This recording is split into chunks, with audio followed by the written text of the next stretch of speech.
Simple reason being that one, we were going too much back into time. Secondly, the unit that I was writing about is 9 para SF, where information does not flow out freely. You have to literally, you have to really probe and dig. But somehow I was lucky and God was kind. And I have mentioned this in the book also, and I say this often. The one line that I always say in all my podcasts, my reading sessions, and every time that I speak about Major Sudhir Walia is that here, Major Sudhir Walia is proof that lack of resources cannot be an excuse for failure. Hello, everyone. Thank you so much for tuning into this podcast. My name is Kalyani, and it's my pleasure to welcome you all to this episode because it's going to be a truly a special episode on this podcast. Before this episode, we have tried to cover different themes and topics on this podcast. It's called Worldview for a reason. We bring different guests from different industries, from different areas of the country, from different fields. The attempt is to just bring you perspectives from different directions to enrich you as a human being. My today's guest is one such person who has contributed so much through her work to us and to our generational wealth, and you'll understand why when you listen to this podcast. The Indian Army is the most trusted institution in the world. I mean, I trust anyone in the uniform more than I trust myself. I mean, I think that's the case with most of us, right? But is that sufficient? Is the gratitude sufficient? Are we able to tell the stories about these military heroes? We don't, right? Okay. If you don't believe me, let's say I ask you to name 5 soldiers who have given up their lives for our country, our nation, for us. You won't be able to recall, right? Well, that's not our fault because most of the times these stories are just a headline on page number 4 or just a number in some report. That's why the need of books like Kumar come in. Kumar is a book about Major Sudhir Kumar Walia. It talks about his childhood till his journey through the Indian Army and his career and the contributions he has made as a soldier for our country. With books such as Kumar, it's an attempt of these authors to document these stories so that they can be told to as many people as possible, as many times as possible. And I think that's why these books are so important. And it was my honor to have Miss Jaishree Lakshmikant on this podcast telling about her journey from an idea in her head to this precious piece of information that Kumar is. So I request you all to check out the book, but before that, check this podcast out so you can enjoy the reading even in a better manner. I am sure you can get this book on Amazon and all other book platforms that are available in India. So make sure you leave a comment to support Ms. Lakshmikant and also leave a review on Amazon for her book because this is the book that has to reach as many people as possible. Thank you so much, and I'll see you on the other side of this podcast. Here's a conversation with author Ms. Jaishree Lakshmikant. Hello, Jaishree ma'am. Thank you so much for joining us. Thank you so much for having me here. And how are you today? Very well. You tell me. The weather has been okay, so not really much to complain. No rains. Yeah, actually, that's the reason why the podcast recording also going really smoothly. Otherwise, with the rains ongoing, there's always some network issue. So touch wood today, Yeah, clear weather. yeah, yeah. So let me just confess, I'm very nervous before talking to you because I think authors are the smartest people in the world, and I'm very nervous. So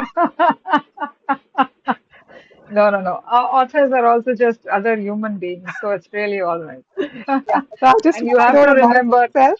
So no, no, no. You have to remember that I'm a first-time author. So this is my first book of an on an Indian military hero. So I'm not nothing. It's there's not really a great legacy that you have to, worry about. no, it's just a beginning. And I read your book and I really liked it. And I started it and I couldn't stop before Oh, I is finished it? it. So I read it in one night period. Wow. So I really liked it. And Oh my God. yeah, Wow. so I have a lot of I feedback didn't realize on that this. you had actually read it. Of course, like Sorry? I think that's the basic respect you can show an author who has agreed to come on your podcast, right? Yeah, that's You have to go yeah. through So that. you could probably, you should probably go and put a review on Amazon. That'll Yeah, be helpful. I'll definitely do that. Yeah, right after Yeah, this. yeah, So, yeah. like you said, it's your first book. So, how did you get an idea to write your first book on an Indian military hero?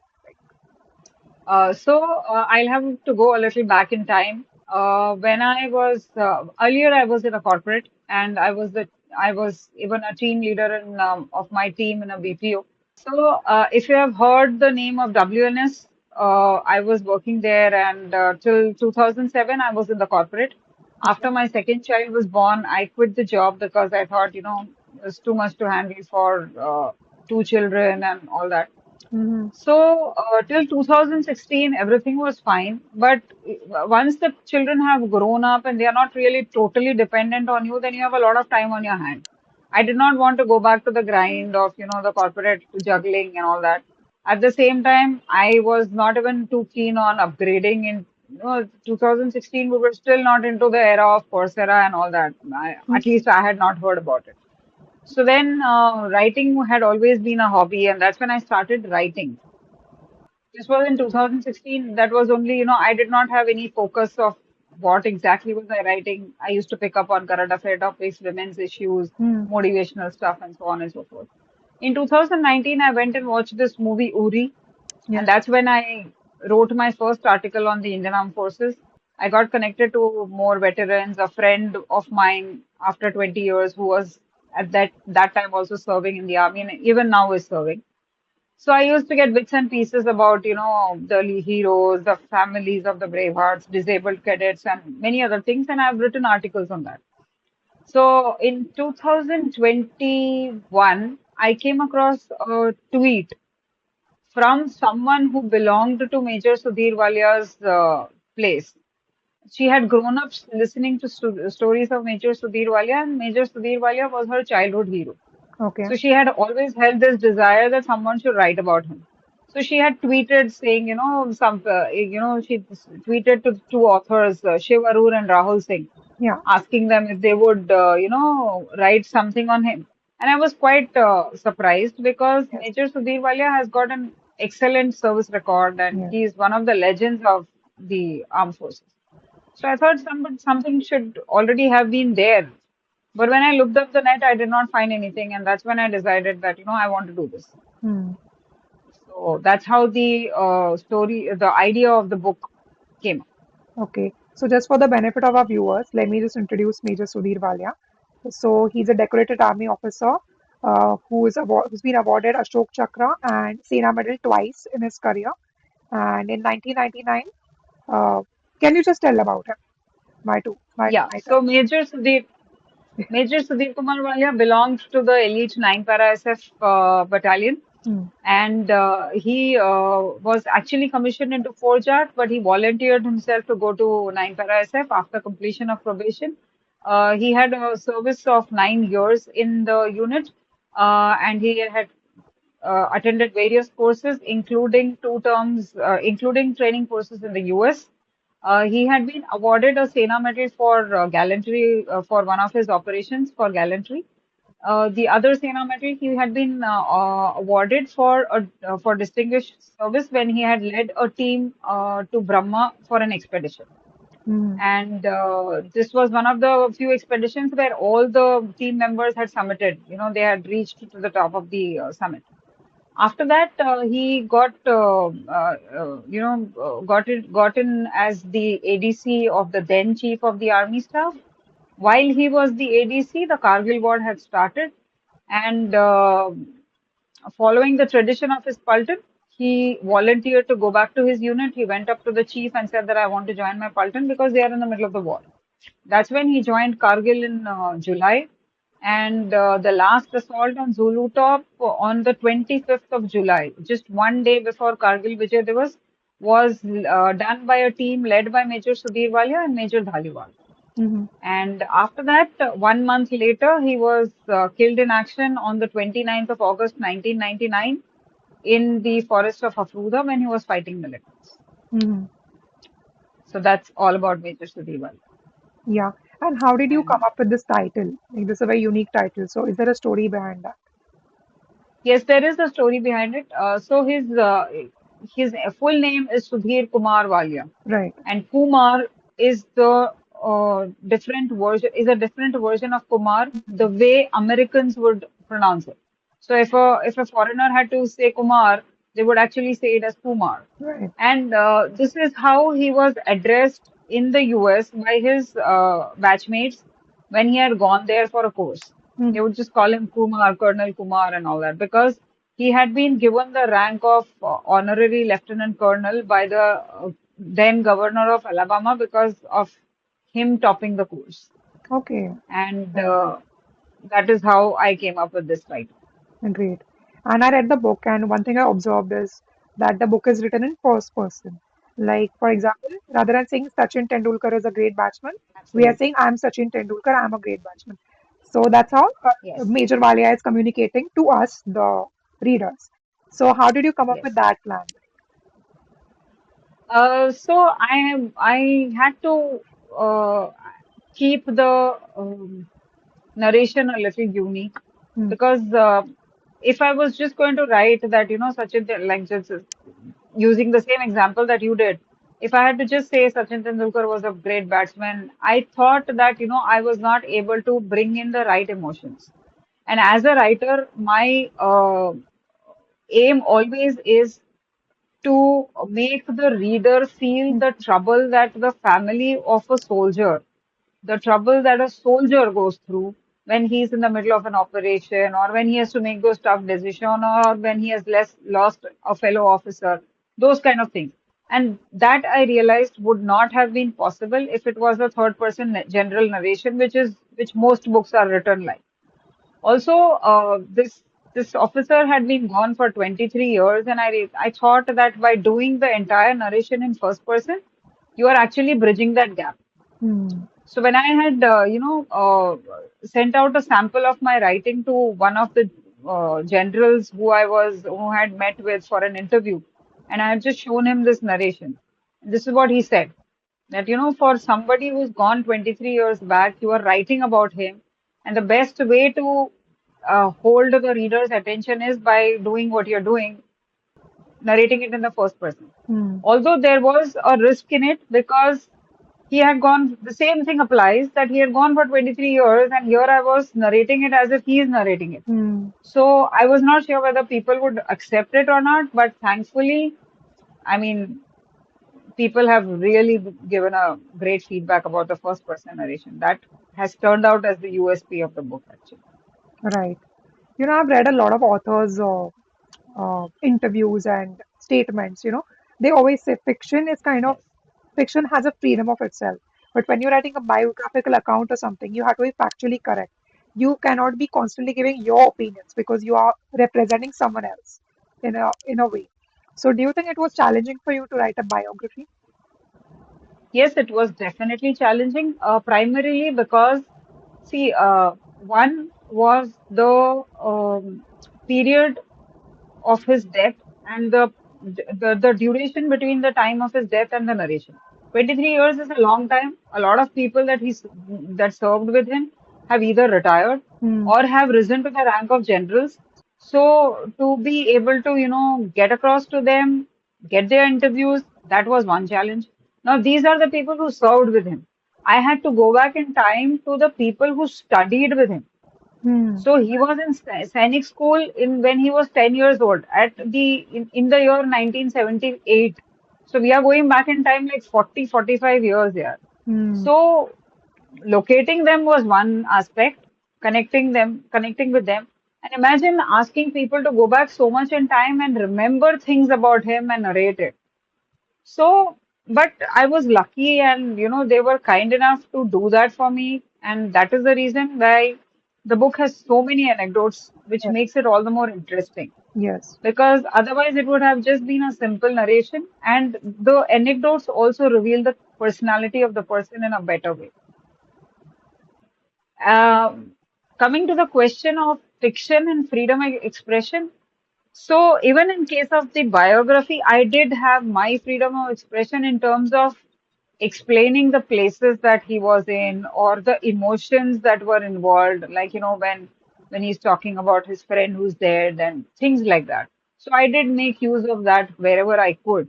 But like you rightly said, the facts had to be presented without diluting them.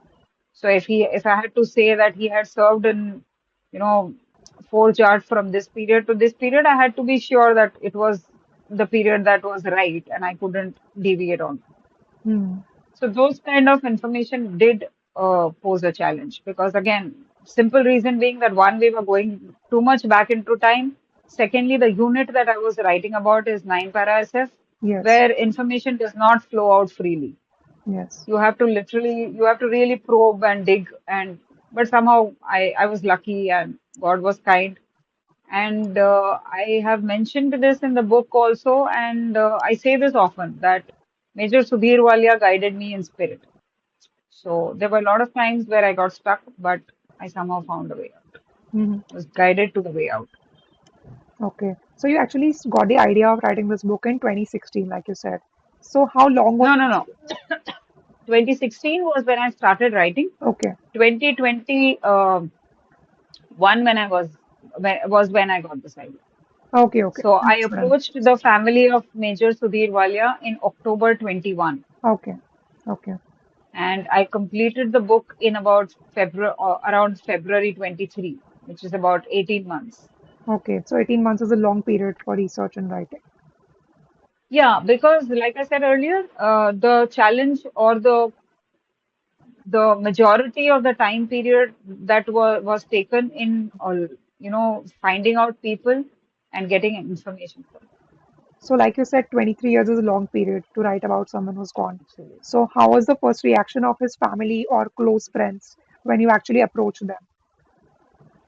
The family was very happy that someone had thought of writing him about him, and some of the close friends were overwhelmed that I had taken this project up, knowing well that the challenges that it would involve.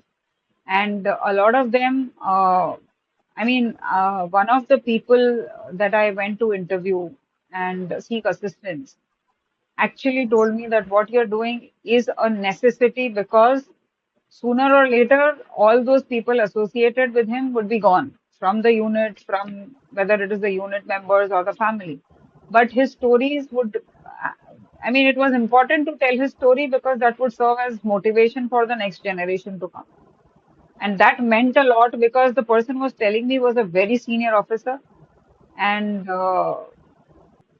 it really made a lot of difference to because there obviously when you're facing a challenge where you know that you may not get information freely and you'll have to really struggle hard for the information, and at that point in time someone is coming and telling you that no, what you're doing is absolutely the right thing to do. So that was really motivating and was a source of encouragement.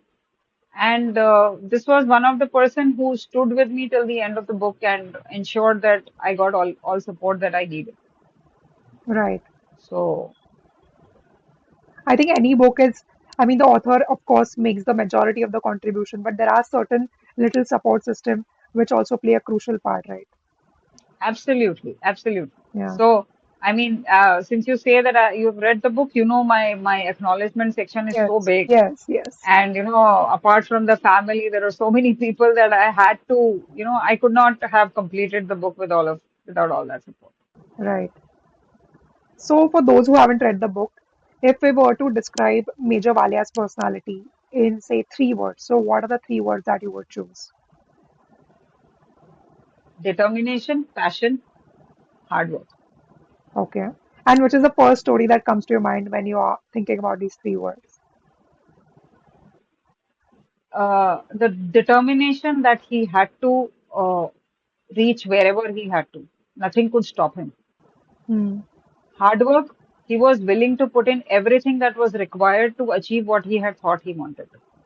His passion, because he never thought anything was impossible and he achieved whatever he wanted to, despite the fact that he did not have the resources to do that. Hmm. He came from a humble background. If you have read the book, you know what was the condition of the family when they had to send him to Sainik school. Yes. The parents could have given up, he could have given up, and there would be nothing. There would be no Major Sudhir Walia. Hmm. But he did not.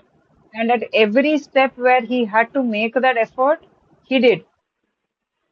So he just did not give up. It was okay for him when he did not get an instructor grading in one of the Yes. courses. He ensured he went to the next course and he said, no, I have to get an instructor grading here. And thereon, there was no looking back. He went on to he topped every single course he did after that.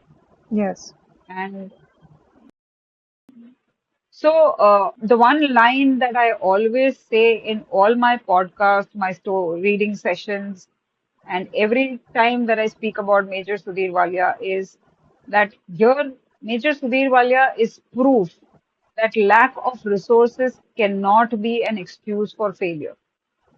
If you have the passion and the determination to do it, you will find the resources, Yes. one way or the other. Yes. And that's his story. You have read it. Yes. So that's how it is. And I definitely urge everyone to get the book and read it. Uh, I mean, just by telling a few words, we may not be able to paint an entire picture of what personality Major Walia was. And so I definitely urge everyone to get their hands on the book and go through it. It will be something that you'll remember for a long time, and it will act as a guiding light for you in maybe moments of difficulty in your life. So, ma'am, Absolutely. many And people, one thing that we can tell about the personality of Major Sudhir Walia is generally we human beings from our own experiences tend to be either very we transform into a very ruthless person where we say that no, this is what I had to face in my life and I'm going to give it back to the society hmm, in the same way as ruthlessly as I was given. Or you turn around and say that this is the hardship that I faced and I'm going to ensure that nobody else faces it. I will be the change in the society. That was what Sudhir Walia was. yes. I think he was a born leader. I don't remember whether I read it in your book or General Malik's book because General Malik also has a paragraph on Major Walia in his book. I also read that. Yes, So he had mentioned that when he was serving as the ADC to General Malik, who was that time the Chief of Army Staff when right, war was going on. right, So right. he was kind of senior in age, even though there were people before him, since he kind of took the responsibility of being the senior most ADC. I think that talks a lot about his personality, that he's a natural leader, and with leadership comes accountability, and he wasn't Absolutely. hesitant to take it, right?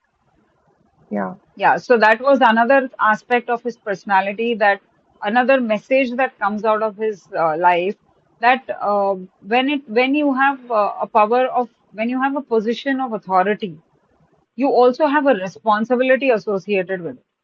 Most of the times, most of the people, what we tend to do is we just remember the authority part, we forget the responsibility part.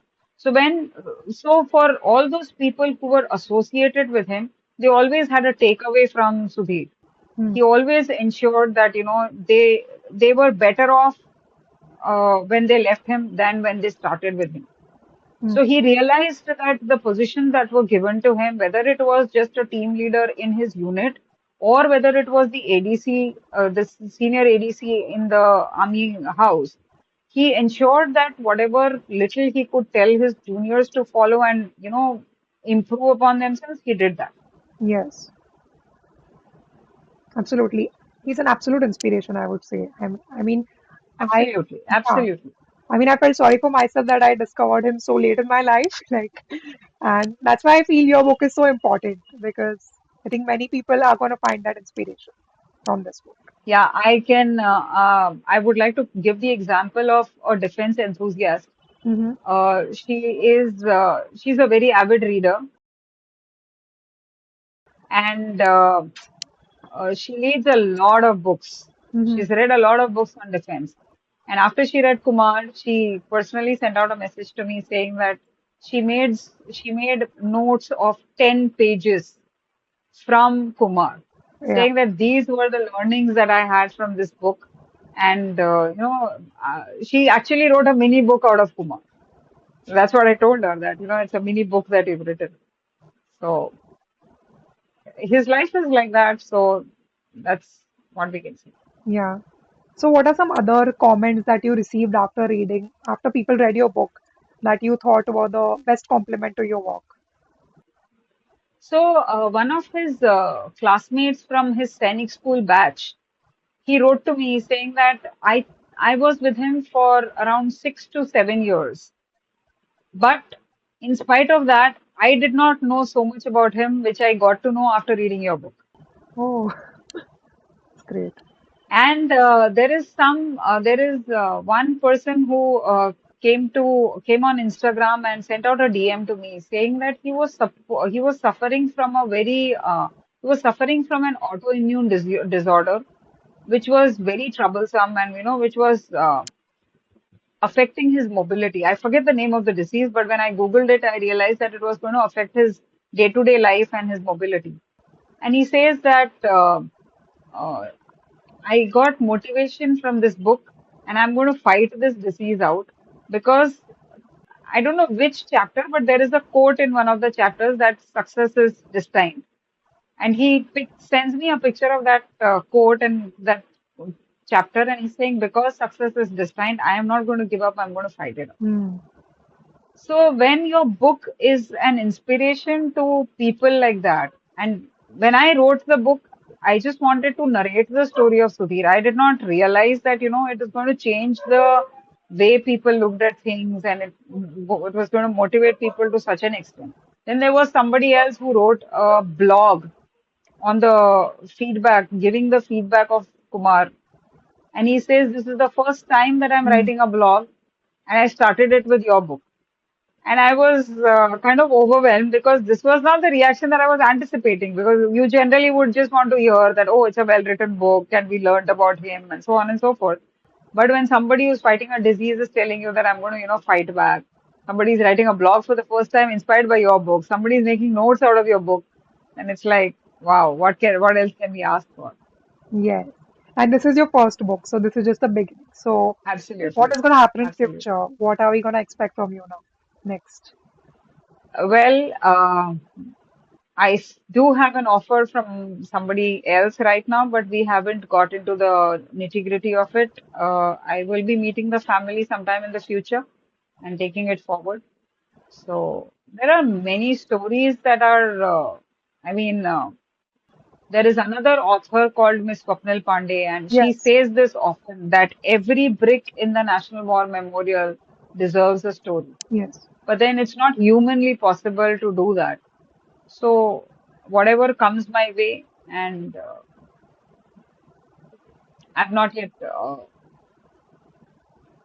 Finalize the thing. a writer is also out of words sometimes. Yeah, I've not picked up on any personality as of now. Hmm. But you're inclined towards Let's see. writing biographies now. Is that something that is inspiring you to create? Yeah, biographies or not, I have always been since the time I started writing about Major Sudhir Walia. A little before that itself, I had been inclined towards telling these stories Hmm. and bringing out the stories of these unsung heroes. So there are a lot of people about whom we do not know. They've been gone for 20 years and so on. And it's just their family who knows them. Maybe घर के आसपास के लोग, they know them that, there was this person who died. But who did he die for? He died in the line of his duty. So it is important that such stories are told to people. One, to know that, there is someone who is doing this for us Hmm. every single day. Two, to act as a motivation. See, we all know about Sachin Tendulkar, Virat Kohli, Shah Rukh Khan, Akshay Kumar, so on and so forth. But put it very bluntly, these people earn money out of what they're doing, Hmm. right? Whereas when a soldier dies, so if you talk about Major Sudhir Walia, it's 23 years since he's gone.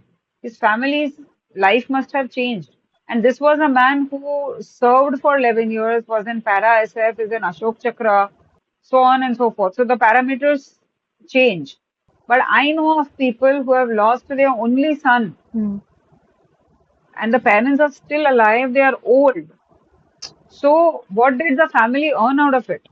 And yet if these people are not our real heroes, if I had to put that guy who, I know of a hero who was just 21, only 4 months of service, and he's died.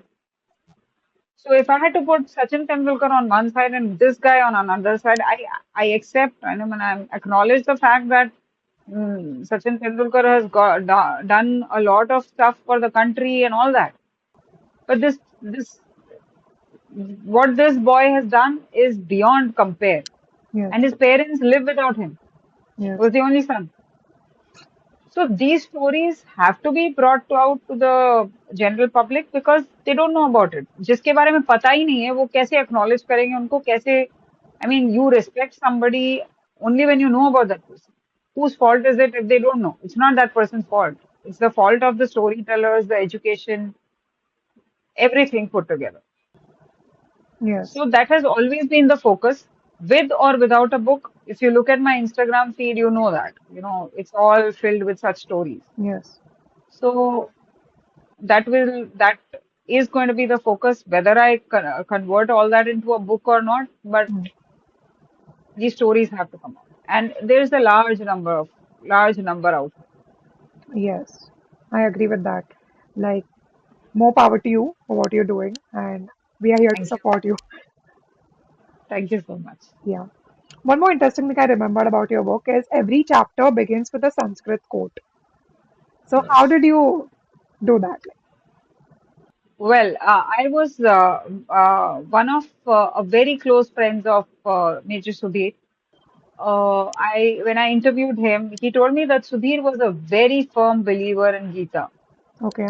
and he used to refer to the quote "Karmanyeva Adhikaraste" very often, Mm-hmm. and he was a firm believer that your you have control only on what you can do, on your action, and that's all that matters. So I had to bring the Gita aspect into it. And that's when I decided that I was probably, if I was going to get enough quotes that would cover the entire book, Mm. then this is what I wanted to do. And I was able to get it, although it did take a lot of research there also because, the quote had to Yes. fit the Matched. Yeah. chapter, the narration. Yeah. And it matches So it could not perfectly be well, error. I mean, Yeah. So like I said, there was a lot of brainstorming over that. So that's how the idea of those quotes came. great. On that note, I want to thank you again for joining us today. It was great interacting with you. And again, I want to request all my viewers to read this book. You have to, you have to. It's available on Amazon. Yes, it's available on Amazon. Yes. All right, ma'am. Thank you so much.